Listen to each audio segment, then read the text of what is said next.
Hey everyone, welcome to the episode number 3 of A Walk with the Warrior with Jacob and myself.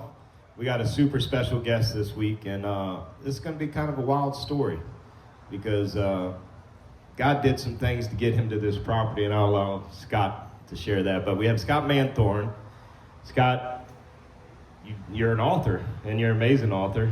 He started out with the network effect, and then that went into the military effect, which we're going to focus on. And then he had a book that just got bounced today over to Amazon called The Pickleball Effect, which, wow, that's pretty deep text right there. But Scott, glad to have you here with us on A Walk with the Warrior here at Warrior Beer. Excited to allow you to share your story. Happy to be here at the second home in Pensacola, Warrior Beer. Yeah, tell us about that. It seems like you do a lot more traveling, and well, is Costa Rica now your first home? Well, we'll see what happens with that. But yeah, I'm visiting. It's all about the Latin ladies. Yeah, so I mean, it was your signage out front that got me to slow down and stop, so it works. Yeah. And it was same with me. I saw the sign, stopped in. So came in on a Saturday night, and there he was. And 4 hours later, good friends, and continue to walk down the path together, which is great. Well, I think there's a little bit more to some cracked windshield too. Maybe. Lord only knows, right?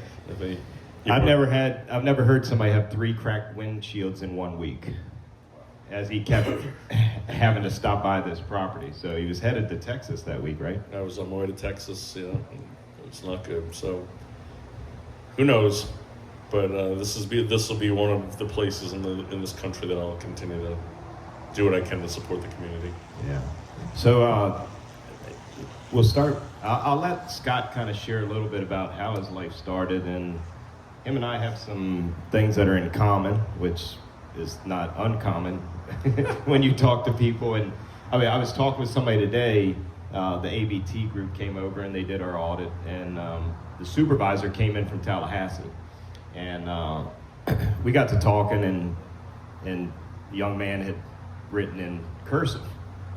And I go, well, that's a talent right there, because nobody your age knows how to do cursive. And he says, well, where I'm from, that's how we write in Portuguese. And I go, oh, okay. I know a little bit about that myself. I said, my fiance is from Brazil, and she speaks Portuguese, and I'm trying my darndest. And he said, well, I'm originally from Portugal. And I said, well, she's from Recife. And he was like, Recife? And next thing you know, we have this dialect, right? And it doesn't happen unless you're willing to just have a conversation with somebody, which is kind of odd these days, right? It's the 6 degrees of Kevin Bacon, right? Yeah. Down to 3. They say to 6, and that's when they said that's what Pamela that was here, she said it's 6 degrees separation. I said, I don't know, in my world, I think it's like 2 or 3. Well, I think that was in the 80s. When we had landline phones and you had to walk over and talk to somebody. Right. Now it's probably 1.5. Yeah, maybe we don't have a degree of separation at all because AI just put you in touch with everybody. I think a lot of people are separated by misdirection and probably just looking the wrong way. 100% agree there. So tell us a little bit about your story. My story? As you started. The author journey? No, let's just talk about the born and raised. The born and raised scenario, because the Mainer. I'm born and raised in Maine, and got tired of the cold weather. Came down to Florida for college, and fell in love with palm trees and sun, and fell out of love with snow boots and ice. I think I understand 100% about that journey, because the body works a lot better when it's humid. Yeah, I mean, listen, you can find some other things about me online, but I think the journey has been a good one. Blessed with a child, blessed with good health, good friends, in a country that cares about you, with people that care about you. That's not a bad combo. I 100% agree. There's a lot of hype that this country isn't solid, and I can tell you that here at the brewery, I meet nothing but really good people, and even the people that disagree with my thoughts and process, we're able to have conversations. So I just think you got to place yourself around good people, and I know that there's good versus evil. We talk about it, and there's an evil that's out there. You can't deny that part either. Well, my opinion now as a civilian is that veteran communities see the value of the country. Veteran communities keep the country together. I think a lot of people that are outside of the veteran footprint probably don't feel the same way. So I really truly believe that the 40 million or so that make up the nuclear family of the military is what keeps this country together. And everyone else is riding the coattails. Never heard it put that way, but I like it. I would say that's very interesting perspective, and I kind of agree with it in a lot of ways because you know, a lot of times when a military person comes back from overseas, there seems to be quite a few challenges. Nothing to do with war, I think, just time apart, right? So you come back, you're married, or you have a fiance, or whatever the scenario may be, you have some kids, and how strong the impact is once you get back home. Like it just, you feel like you missed a lot, but to me, in that family, it gets back together really quick. I mean, I've kind of witnessed it around here, and watching the kids see their dad for the first week and the excitement in their eyes. Like I didn't have to deal with that. My dad had already been out of the service when I was born. But well, I can only speak as a civilian to this, but 5,000 hours or so into this walk, you know, we have no idea what these men and women went through. We won't. They each have a different set of challenges when they come back. Many civilians don't know, don't care. It's an inconvenience for them to be a part of that transition. And I think that's one of the fundamental challenges between the veteran community and the civilians. I think one of the hardest times a veteran goes through is coming home. You know, from that deployment, that's probably one of the hardest things they ever went through. Was, you know, people say, "Oh, I missed the circus." I don't miss the circus, but I miss the clowns. You know what I mean? Like they miss the guys in there, but they don't miss the whole shebang. But I definitely believe, personally, for me, you know, after doing 14 months over in Afghanistan, when I came home, it was rough. You know, for a while, and seeing my brothers and sisters I served with and other guys I've helped over the, you know, last decade. Probably the roughest part about it was the deployment, and then coming home and setting foot back in America. I mean, you go from a chaos situation to everything's calm around you. You're trying to find the chaos to stay afloat, and it's just a very hard transition. Well, it's civilian chaos. Civilian chaos is even worse than military chaos. Right, military chaos is dress right, dress. Civilian chaos is left, right, up, sideways, and a couple numbers. No structure. Nothing. No system. No rules. Right? It's a game. It's not a fair game. And there's very few ways to measure what's in front of you. The person, the opportunity, the circumstance. It's hard. And that's a big part of nonprofits stepping in, saying, hey, let's take a little bit of load off of that. You know, here's some guys that's already done it. We've already handled guys like you and women like you, and just take a little bit of that pressure off your shoulders, you know, once you do get back into the civilian lifestyle. So, I mean, hell, I've been out for 15 years and still bothers me sometimes, you know, so right there with it. And why wouldn't it? Absolutely. Stuff like that's imprinted on your soul the rest of your life. Yeah. Well, I love you, buddy. I appreciate you sharing always when you do share. And so, Scott, as we walked into, when you started the network effect, it was based on your career in corporate that got you to understand that this can only happen this way. Kind of share a little bit about that. I mean, I was a frat brat, loved mixing it up in different social circles, loved being friends with all these different groups. The dynamics were always interesting when you were, you know, with this group in high school and that group in high school, or this class in college and this class in college. And so I started to learn how to manage those conversations. And then I started running fraternities, which was a bunch of 21-year-old drunk adolescent, ego-driven freakosauruses trying to run a business, you know, make sure people didn't steal all the money, do something good. And I figured if I could run a meeting with these freaks, I could probably do it anywhere. Yeah. So I learned how to network in the business world. And over time, I would write here and there, but I was always doing jobs, and we'll get into Costa Rica in a second. I was working for a tech company on a short contract, getting paid very well. And out of the blue, that came to an end. I was really mad, but I was happy because I made good money. And I just decided it was time to take what I learned and put it into a book, which is not easy.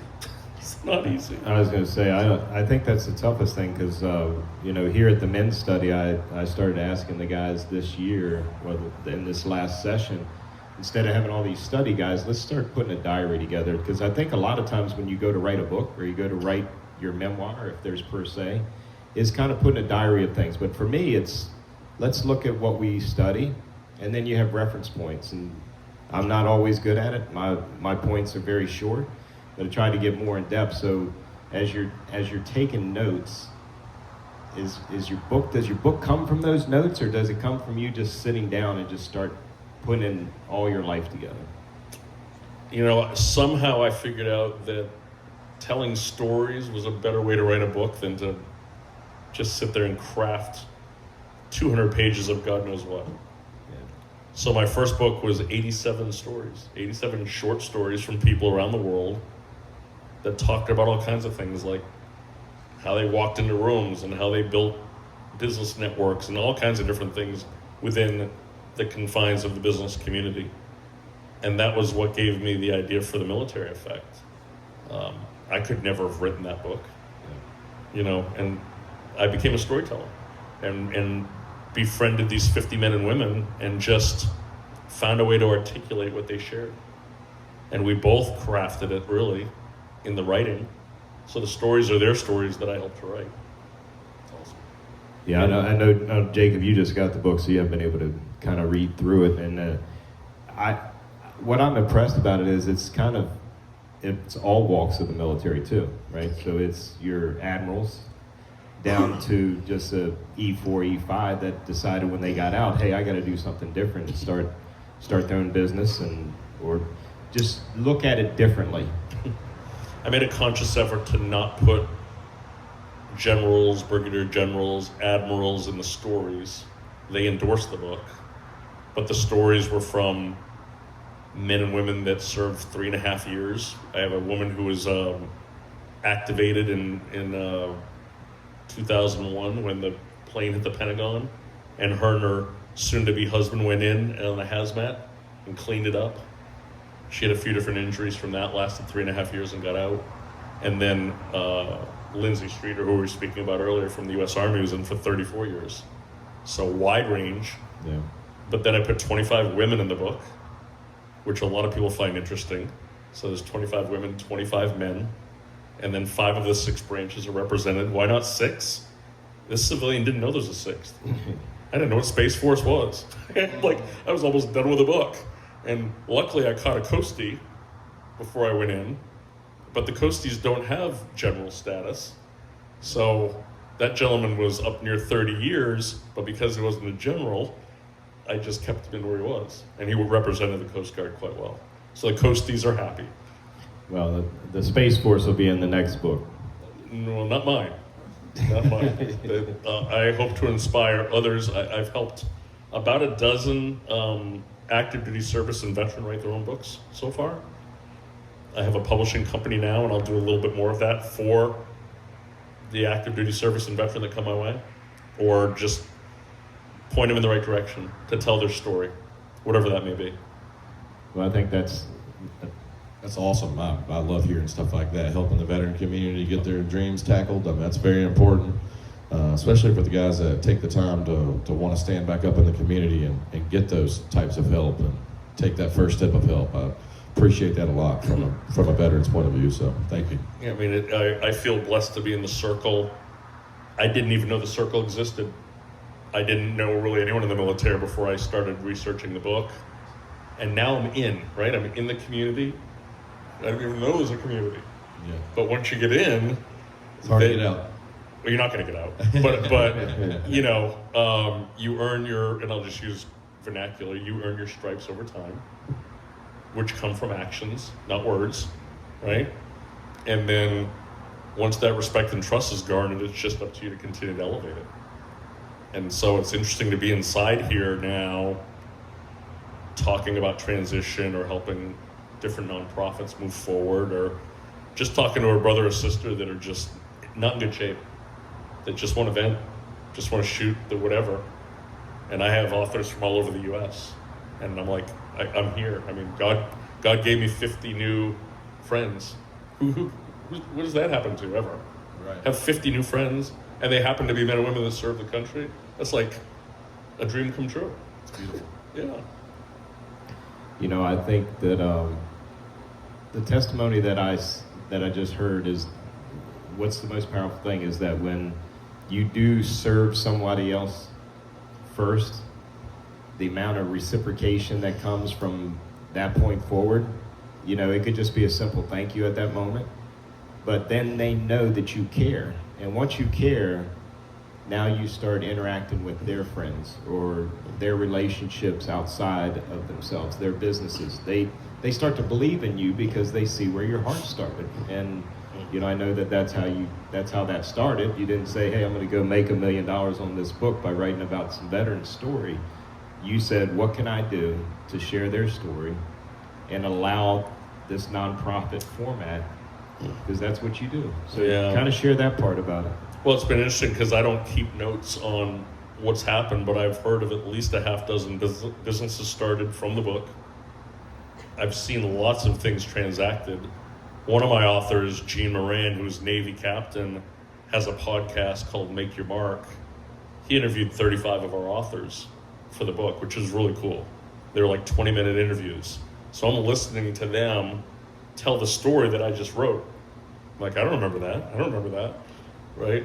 But then I heard over time that he's working with this one, and like all these people are working together.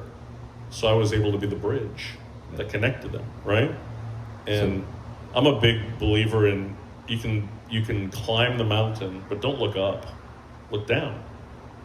Pull someone up with you, okay?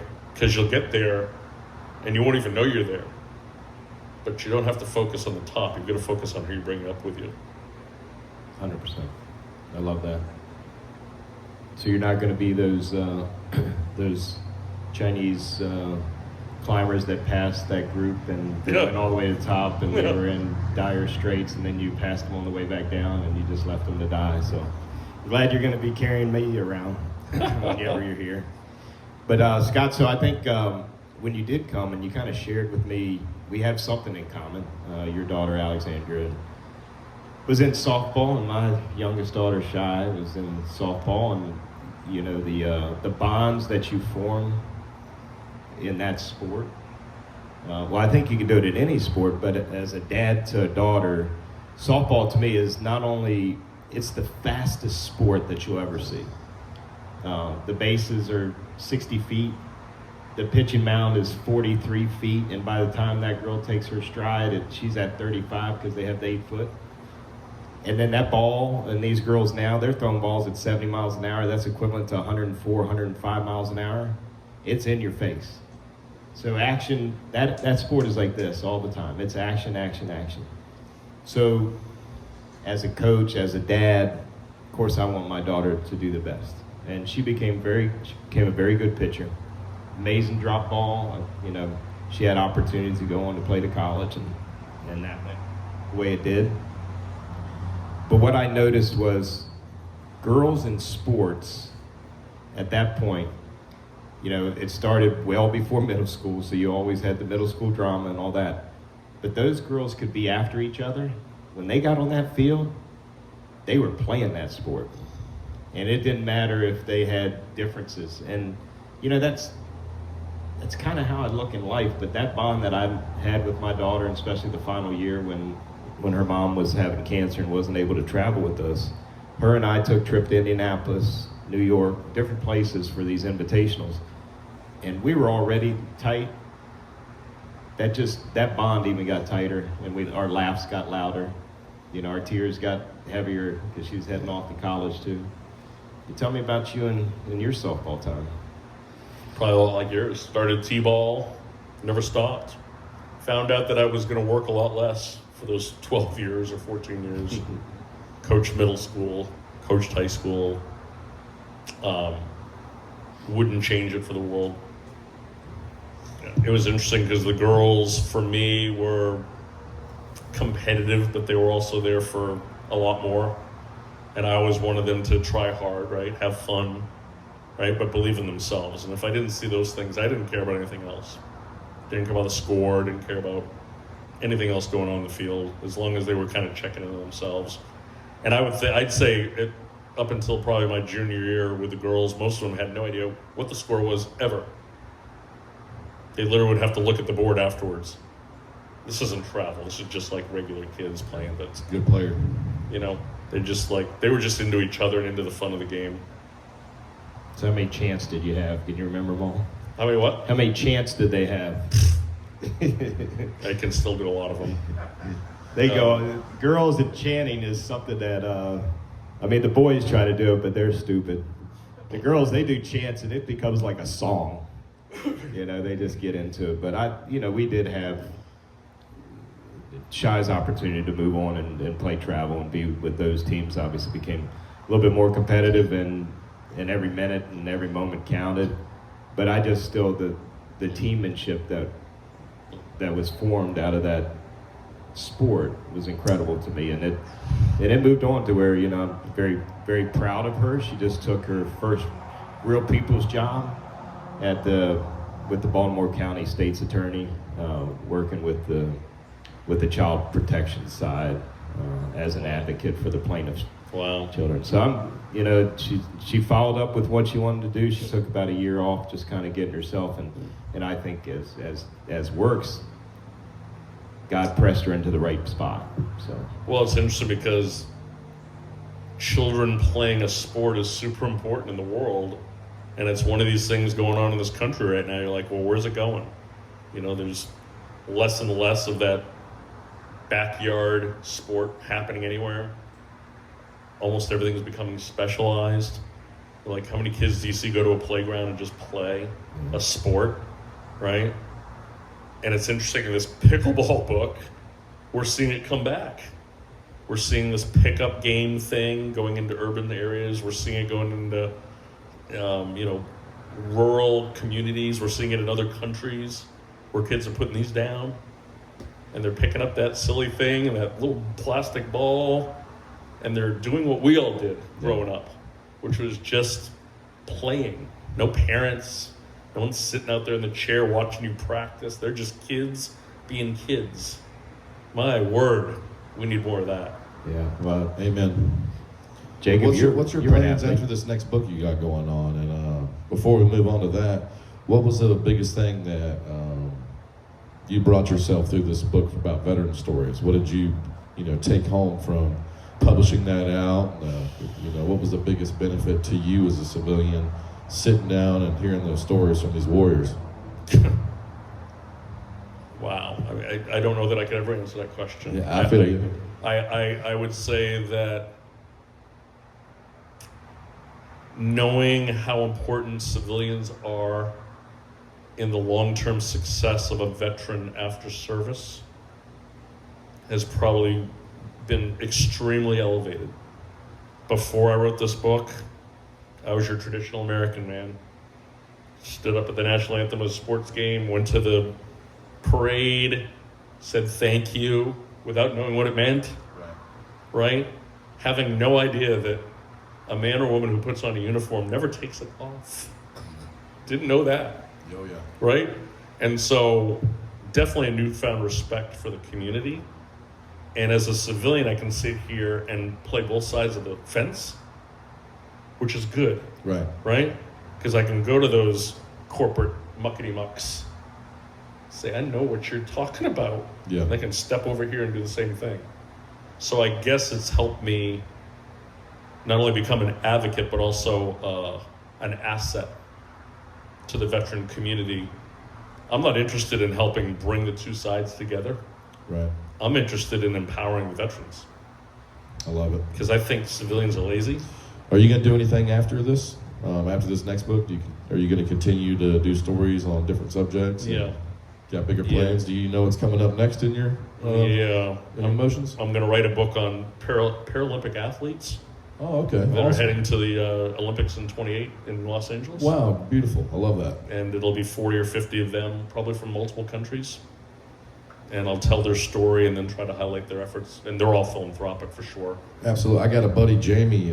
He's military buddy, actually went up Everest missing both his legs above the knee. He had little short prosthetics on it, made it all the way top of Everest when you were speaking about it earlier. Yeah. But super, super bad dude. I mean, probably one of the toughest guys I've read about. I haven't personally met him myself, but if my buddy Jamie holds him to a level, it's the truth. So, he's a tough dude. And another amazing vertical. Now you've got mixtures in there. You've got Right. people that were service. You've got people that were just chronically injured Yeah. in their life. You have people that were born with something different. So it's a very mixed community. Absolutely. But again, one that's extremely niche. There's a 3-part series on Peacock called Adaptive. It's a great 3-part series about Paralympic athletes. And to me, it was one of the best sports things I've ever seen. I'm like miracle, and then this. It was awesome. I mean, of course, there's some good Netflix specials out there on sports, but this was really good. I'll have to check it out for sure. And I think that's, again, if you're gonna fill your head, your heart, your brain with stuff, put this story in there somewhere. I mean, people are just downloading God knows what Right.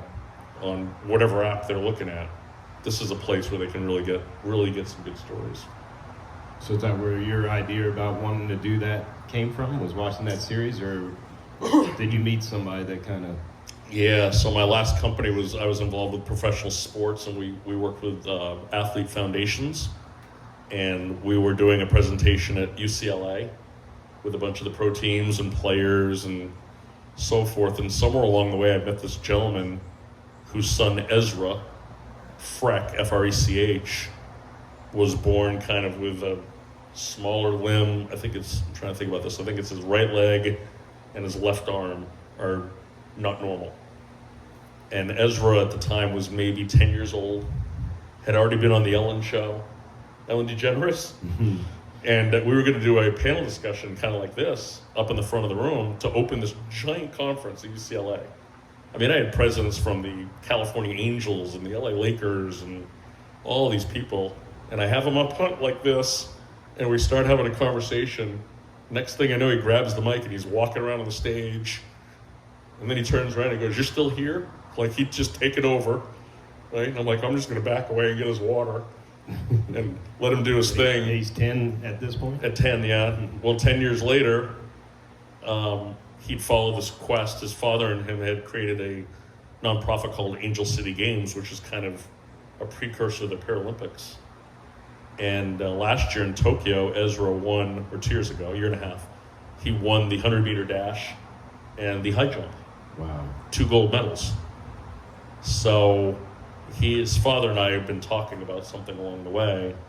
And when I kind of figured out this whole effects series, I'm like, that fits into my world. I like that. So off we go. I'll start that probably in the spring sometime. Well, that's going to be powerful. Being around veterans that had lost limbs at Walter Reed for many years, that's kind of how I got into serving the way that I did. I was going over there with a friend of mine, Cindy McGrew, with Operation Second Chance. And through that, seeing somebody who maybe lost 1 limb or 2 limbs, or 3 of my buddies I met there that I'm friends with now that lost all 4 limbs, what they have to go through in the brain and mind power that you have to put yourself through to overcome that, but then be super successful. To me, it's beyond human. One, you're still here, so that's God. But after that, the work that you have to put in and the drive that you have to have in order to accomplish something, and not if they were born with it. With the born with it, you kind of understand it. This is what I have. This is what I got to work with. It's still a challenge because it's different, but you can overcome it. But when it gets taken from you, when you talk about adaptive. Well, let me tell you a story. So there's a gentleman in my second book, soccer dad, takes the kids to soccer practice every day, has a real estate company, has a nonprofit, does 150 speaking gigs a year, was in the Army. He's one of 5 surviving quadruple amputees in the country. His name's Travis Mills. And that's one of my friends too. And so after I wrote this book, I hadn't met anybody in the book, right? I mean, I didn't know who they were. So I said, well, I'm going to take a journey. So I started driving around the country, drove 16,000 miles, met 38 of them face to face. Travis was one of them up in Mount Vernon, Maine. I was up there in the summer and went up to his camp in Mount Vernon, Maine, and he's a ham, cracking up, clowning, but he has this beautiful place in Maine that families that are in challenging situations come, and it's a gorgeous facility. It's beautiful. On a mountainside in Maine overlooking a lake, and Gary Sinise and I forget the other two organizations helped to build his property, his house, and this property together. And Gary Sinise was up there 2 weeks ago doing a concert in this little pokey town for Travis. That's awesome. Because that's Gary Sinise. Gary Sinise does so much for the veteran community. Shout out, Gary. Keep it going, buddy. Gary Sinise is one of the motivating reasons why I wrote the book. Awesome. Right? I mean, more civilian advocates need to be known, not by civilians necessarily, but definitely by veterans. They need to see that we care, and they need to see that we're doing something, right? And then we'll go across the aisle and slap the taste out of the civilians. Say, get off your butt. Sign me up for that second part. Yeah. I think you'll go in action tomorrow. Your action might be a little bit different towards the civilians, though. So we better hold you back, Jacob. It's all right. I escaped myself to God again. Y'all are safe. If you do it for the God and not for the government. So, what, as you wrote The Military Effect, what do you feel was the most profound story? I know that Jacob kind of brought that up, but what do you feel like the one that touched you the most? Well, it's probably the least known author in the book. It was a female who went through 2 different branches of the military. She was abused pretty significantly in service, both mentally and physically. She somehow got out alive and was very broken. She was down to her last gasp of, I don't want to say of air, but she was really giving up on life. And she decided to go to church and met this person who talked to her about a facet of Wounded Warrior, which helped her come back out of her dark area. But she was really in a tough spot. She had no money. She had a limited job with her kids. This gentleman knew that she really had no time for herself to be herself. And he said to her, well, what are you missing? She goes, if I could just get to the gym like an hour every now and then, it would change my life. And the next thing she knew, he had bought her a 6-month membership to this gym without telling her, and just fundamentally kind of shifted her movement. Long story short, or middle-sized story short, she is now supporting a number of spouses that are going through similar challenge after being beaten down in service herself. So she gave thanks. She also gave forgiveness. And she lives down in Palmetto, Florida. Her name is Diana Villa. She's in the book. And I was really I couldn't believe what she had done to put herself where she is now. You know, that's a part of our service that doesn't get talked about. When I was back home, I had a friend, Amanda, and she was heavy into that. She got caught up in as a civilian contractor in scenarios. One of the 3 ledger offices she worked for, and it still is a struggle, I'm sure, with her. My short period of time of being with her, the laughter was there, but the anger was immense. And it was really hard from my perspective as somebody who cared and wanted to hey, how can I help you? How can I help you? And I didn't have the answers, you know. And I know that there's organizations out there that are doing really good work.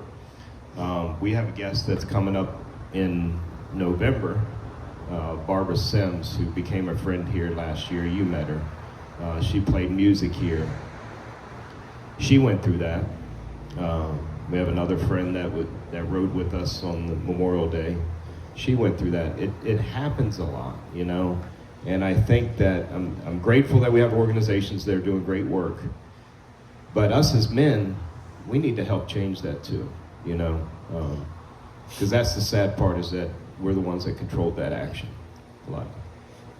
And, you know, I think the more that we focus on God and what God's intent, and that we're all equal in God's eyes, and more importantly, as I shared last week, when he took the rib from a man, it was to protect us as he made woman. And I think as men, we need to step up and, you know, share those stories, allow their testimonies to come out, and then figure out what we can do to help. Yeah, and I'm not plugging the book, but I mean, a lot of the stories in there are realistic stories. It's not a fluff and, you know, unicorns and rainbows and pots of gold. It's reality. Yeah. If our followers want to get your book, where can they find your books at? Well, themilitaryeffect.com is the best place to go. Okay. Because that's where you'll see all the authors, and you can kind of dive into all the authors there. We'll put that link in the description below for you guys as well. Yeah, and there'll be more and more added to it. I'm going to be adding a lot more pictures from that tour pretty soon. Because again, these are men and women I met for the first time. And they can buy the book directly on the website? Yep. Awesome. Yep. Yeah.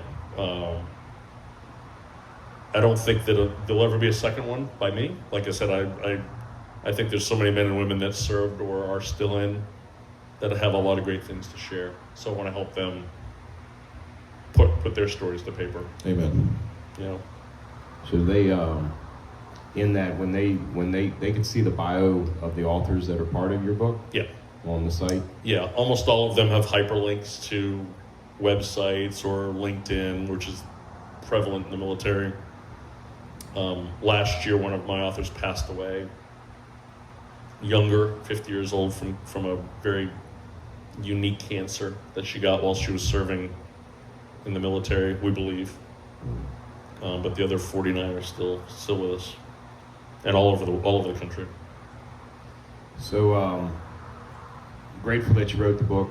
I enjoyed it, but I really want to meet some of those people in person. So I'm hoping that you can, the ones at least close or get close, we can come and share a beer with. Well, I mean, I think there should be a reunion here. I've been waiting for the right time. A lot of the book came through here. You know, I have a fair number of aviators. I think 6 Top Gun were in the book. Maybe we can get a few of them on the water while they're down here. Sure. You know, Absolutely. Yeah. We'll do our thing on our side of things to make that happen. One of our Top Gun actually has a nonprofit called SUP, Stand Up Paddle. Oh, So cool. he takes men and women to Mexico and other countries to re-energize, refocus. And he did, I think, 1,200 carrier-arrested landings. It's awesome. Yep, Crazy awesome. number. His story was funny because I always asked him, I'm like, well, when did you decide to leave? Like, what was the trigger? Nobody got fired that I wrote about. Yeah. So everyone made their own decision. And he was talking about coming back towards a carrier for his landing and describing like the elevator that the pilots follow. They follow this progression of lower and lower altitudes to get them to the landing. And he was doing his circles or whatever to get there, and it was one of those approaches. He's like, this is the last one. And it was the last one. He never did another one after that. Wow. I think I heard the same thing from somebody here about 2 weeks ago. Said that they came in to do their landing, and I think you may have met the young man. And he was like, felt like he had enough time. I'm not going to do this part anymore. I'm going to go train from this point forward. So he's still there, but it's just, when you know it, you know it. When it was your time to get out, you decide to get out. Hey, listen, if you had a choice to get out, that's a good thing. No. You know, I'll tell you another quick story. I had a gentleman in the book that did 10 tours, 10, and he was not doing well. He was coming home and doing a 30-day drink fest, drying out and heading back. And he met a woman growing up on the other side of the track. She was in a good spot in the world. He wasn't. He would go to class in Northern Virginia, and there were security guards in each classroom. That's how bad the school was. And when he was home, he would either sleep in the car or sleep in his bed with a gun on his chest because his dad was ridiculously abusive. So he reconnected with this woman between his 7th and 8th tour. Their relationship reignited. She saved his life. He knows it, she knows it. Because they dated and then got engaged as he headed out on his 9th tour. She went with him. And was with him on his last 2, and now they're happily married. Got a beautiful business in outside Raleigh. He's gone to both Brown and Cornell to get his education. She's running the business. She's the reason he's standing there. And it was a very interesting story of how the civilian relationship saved this very high operator in SEAL. I don't know what, I can't remember if he was 7 or 8, but he was in a very interesting place for most of his tours. And that is, and having a lot of friends that are in that position, the getting out part never happens. And even when they get out, a lot of them start taking contracts to be back in. Yep. There's no normal here. Well, you're going to have part a of your contract. One or the other. I was just going to say, you'll probably have a gentleman here on stage, Trey McMullen, who I introduce you to, who's running for an office. You know, he'll come out here and do a political campaign. He's very recent MP when he was in service, did a number of contracts when he was out. Up to 2 years ago, he was protecting most of the politicians in the state of Florida. Yeah. And his network, it's funny because I'll be like, do you know such and such? He goes, well, what's their call sign or whatever? Because he knows everybody by whatever their nickname was. He doesn't know anyone by John Smith or Right. Bill Jones, or he's like, I don't know who that is, but if you say whatever, Turtle. Scorpion or whatever, it's like, oh yeah, I talked to him last week. And when you see him come in here, you'll know what he did for a living. Yeah, I talked to him a little bit. Well, we texted back and forth, so he'll be coming in. He's going to actually come as a guest, and we can discuss him coming into the campaign. I know that's going on for next year. But just see the pictures of him, he seems like a pretty intimidating He's a good man, person. big boy. He's a big guy. Got his doctorate, very smart, Yeah. and is doing some veteran-focused businesses, which is good because he has a good understanding of both public and private sector, to both employ the veterans but also to give them equity. Because I'm a big believer, if the veterans are going down the entrepreneurial road, that they should be equity participants. Yeah. That's a word most don't know, don't think about, and I try to protect them and say, listen, if you're not in that conversational string, we need to change that string, right? Because you need to have a stake in this thing somehow. That's when I started CTI back home, which was Combat to Impact Professional Services, and then we went into energy services. The baseline there was, for me, was like, you're not coming here to be an employee. Like, one, I always look at the people that work with me or for me as family, but my main goal in that was, I need you to quickly become a contractor of your own. Because the ability for you to go earn is based on your discipline, based on your work ethic, but more importantly, your freedom will come from that also. If you get tied down to being an employee, you may never have the ability to, again, there's some structure there, which is fine. We taught structure, but then you can take that and do your own thing. Well, Jacob will tell you, so many of these words that we speak are foreign. Concept is foreign. The community of work is foreign. Like, all of it's like, what did you just say? I don't know what you're talking about. So a lot of it is creating from scratch. Because if you think about a lot of men and women that come out of service, they went right from high school, maybe college. So they didn't have that curve of mistakes and opportunities that we had. And now they're 35, 45, whatever they are, and you're looking at them as a peer, which you should, but they don't have all of that operational experience to be a peer, which is a weird thing, right? Because if you look at a, whatever, 06, whatever you want to call them, right? How many men and women come out of service and take a level opportunity out of service? Almost none, Yeah. right? But if I was to go from this job here to that job there, do you think I'm going to stair step down? Mm-hmm. No. So why are civilians treating these men and women this way? They don't know.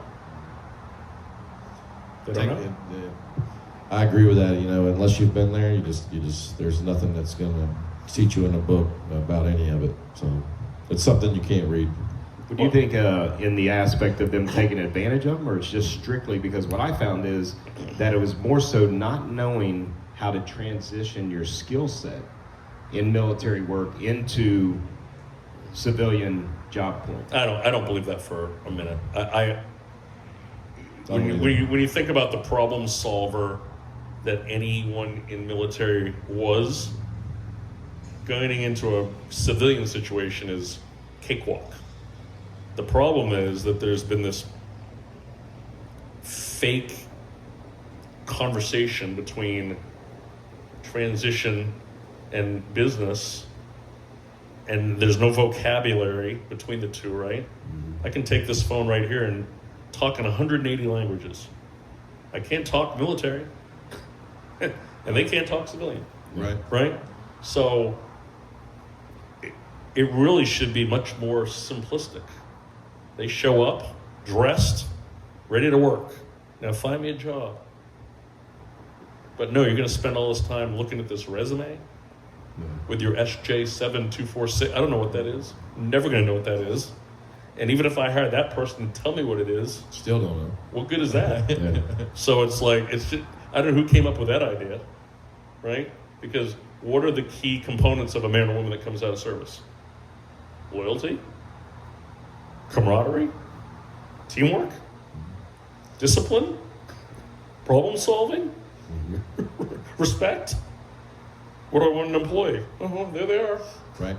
You get them all. So that one fascinates me, and I get in tussles with Amazon and Boeing and all these companies all the time about this. It's like you guys are backwards people. Well, you brought up something that it not only happens in civilian to military, but it happens in military as communication.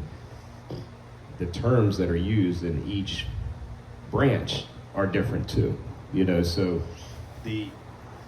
my friend Amanda, I'll bring her back up, is that she started to work on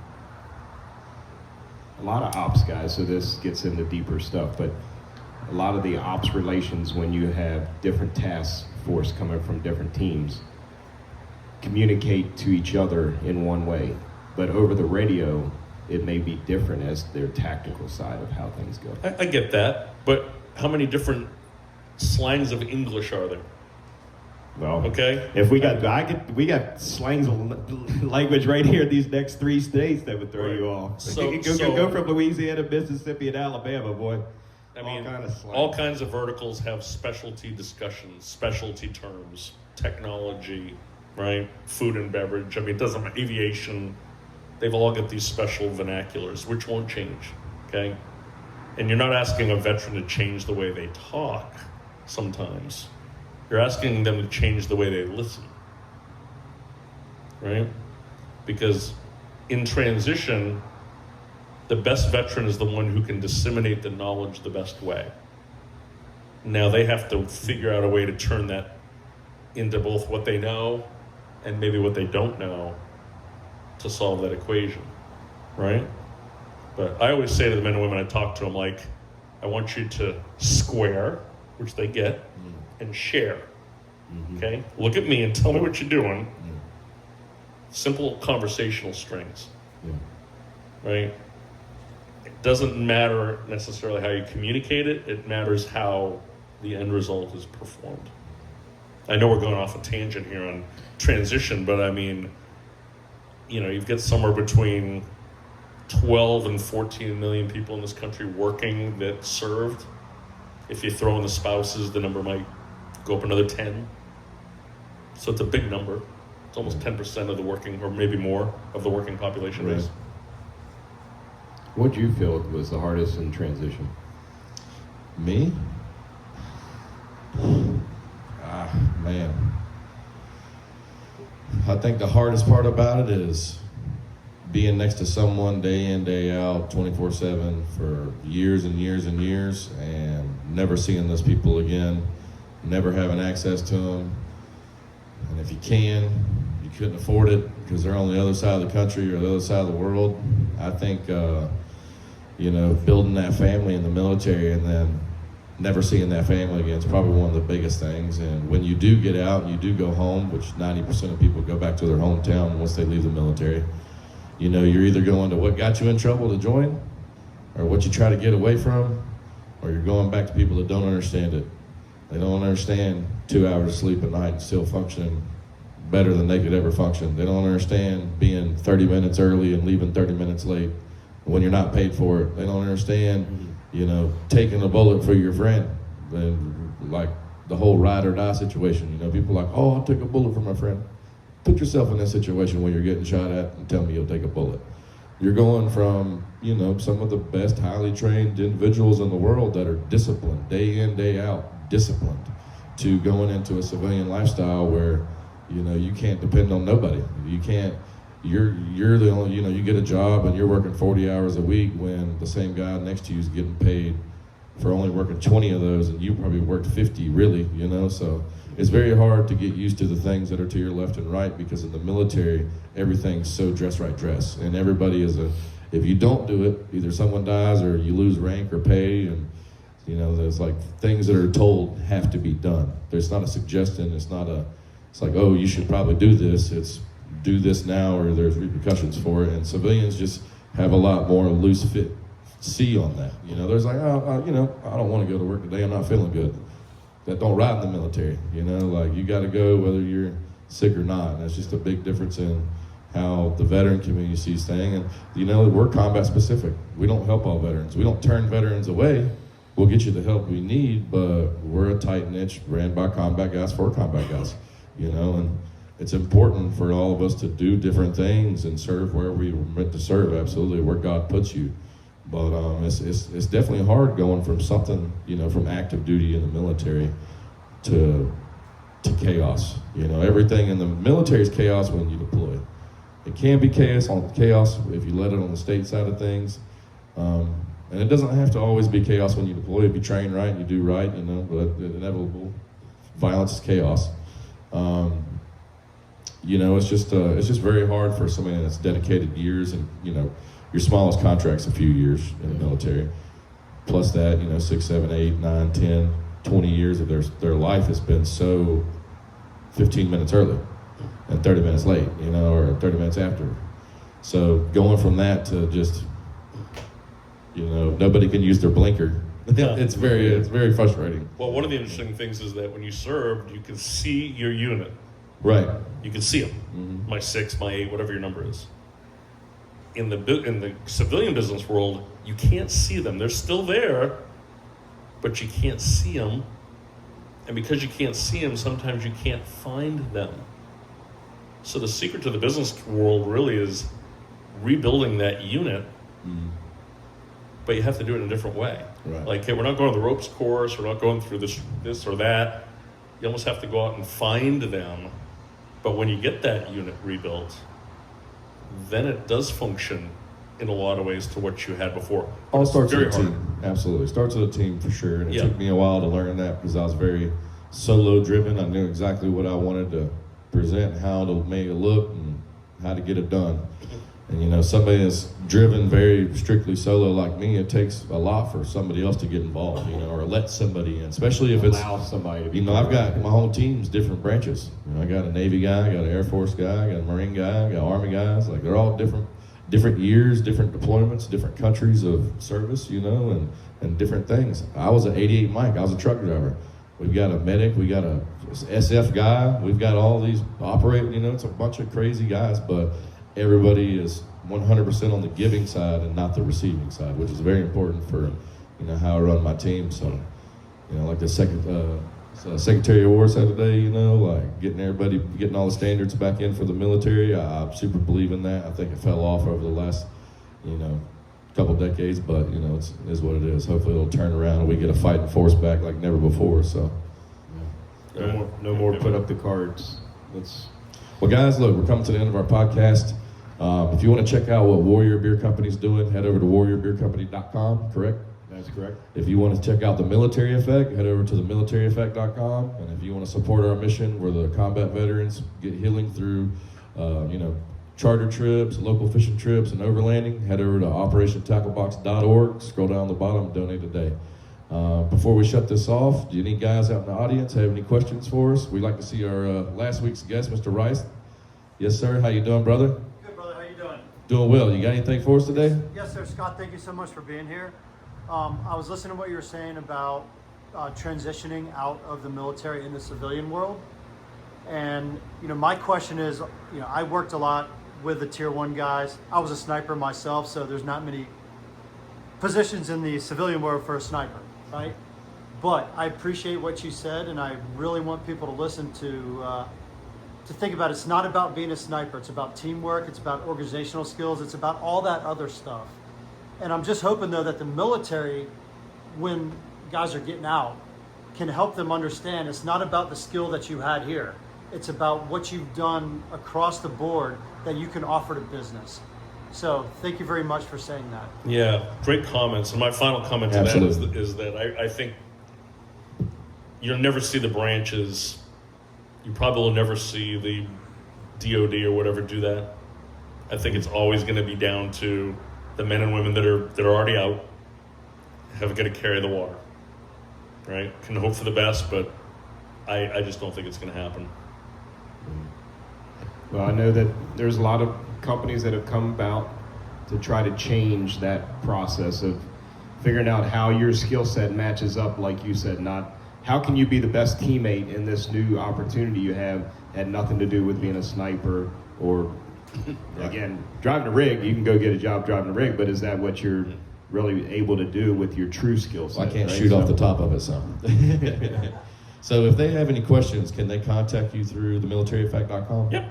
Absolutely, guys. Sure. So followers, subscribers, if you guys have any questions, like I said, shoot an email through his website. And the same goes for me and Gary.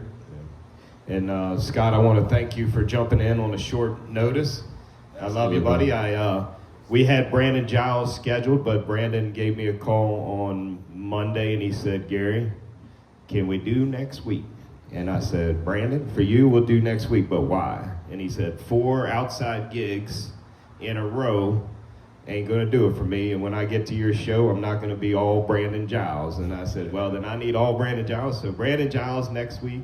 Scott jumped in. Scott, we did meet last year. It was a slow Saturday. It was kind of a weird Saturday. But after he showed up and we talked, I realized exactly why that Saturday was supposed to be that way. So, brother, I thank you so much, and thank you for the introductions you made already for me. And you are a great networker, and it's not in a selfish way. You're really looking out to help other people. So thank you for coming on our show. Thank you so much. Appreciate it. God bless America. Yes. God bless America. Thank you guys for coming out. Absolutely, man. And so Scott, if anybody would like a book, Scott would, you're going to sign it, Buy them right? online. There's no freebies. He said he can't sign it. Signing is $19.99. But Yeah, you can ask. Scott, if he has brought these books, so if anybody would like